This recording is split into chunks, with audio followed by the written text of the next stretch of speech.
Now that you have your tire properly vented, the next step to mount it is to clean the bead surface. We recommend using acetone or simple green. Both are good solvents or good cleaners. The acetone works well, especially for removing the mold release agent that comes, they have to use it on all tires to get them out of the molds.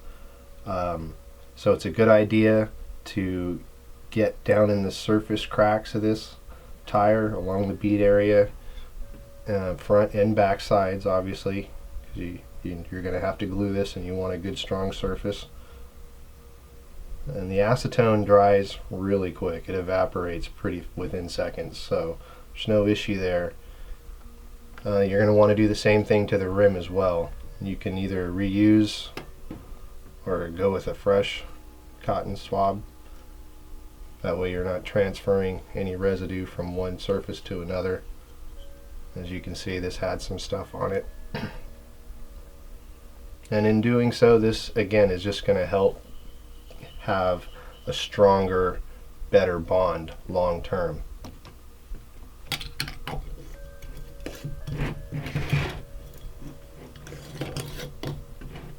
Next is to install the foam.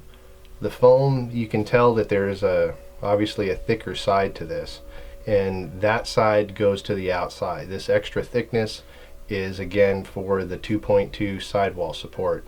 The 3010 doesn't have it so much, but it does have it here on the outside, and that's just because it's shorter.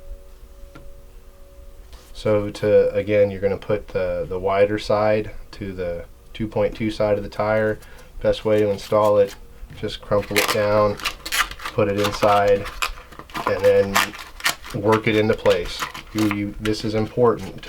You want to make sure that you're putting the tire around the foam in the way that you want it, because once they seat and get set, they're not going to move around too much, especially in a tire like hot bodies, where this paint compound is extremely soft, extremely pliable. So you just want to get it in position as best you can, and then at that point you just slide it on, and with the marvels of modern technology, we're just going to go ahead and set this one off to the side and pull this one out.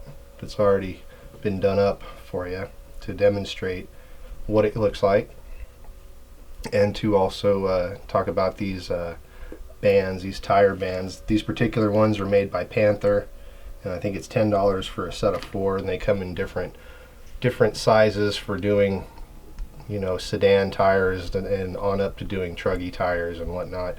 The one thing about the bands is you don't want to leave them on for more than you really need to, 10 minutes or so, because if you leave them on overnight, then they'll actually put dents in your foams, and that's not a good thing.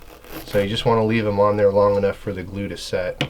As far as a CA glue, we recommend Bob Smith Industries, and this is the IC2000. This is what we use on all our cut and shut tires, but they also sell it's a blue label, and it's super thin, and the super thin compound gets down, it's quick drying, and it gets down deep into the cracks and crevices of the tires, because it's such the formula is so thin and liquidy. So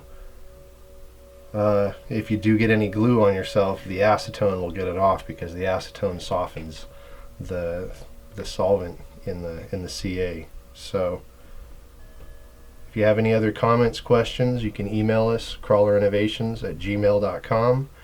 Call the shop Monday through Friday, leave a message, but it's usually best to try and call back until you get someone on the phone.